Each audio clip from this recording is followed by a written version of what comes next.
სოფიაში, ნებისმიერ ქუჩაზე ფაქტობრივად შეიძლება რომ ნახოთ გაზაფხულზე ხეხილი, ალუჩა, ვაშლი, ბალი და ალუბალი. ეს რისხია, არ ვიცი, აბა მივიდეთ ნახოთ. აჰა, ეს არის სხალია. უბრალოდ ჯერ პატარები არის. აბა ეს რისხია, ნახოთ.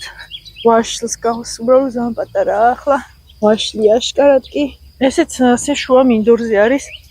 არავის არ ეკუთვნის, საჯარო სივრცეში არის. ესეც ტყემალია. ეს ალუჩას არ გავს, ეს უფრო ტყემალია. აბა ეს ხეები ნახოთ რისია. ოი, აქ რამხელა ვაშლებია. ესეც ვაშლია. ესენი უკვე კარგად გაზრდილან. თუმცა მოსაწყვეტა ჯერ მაინც ადრეა. აქ ისი არის დამძიმებული, დაბლა არის ჩამოშებული ეს ტოტი. ძალიან ბევრი ვაშლია სხი ამას.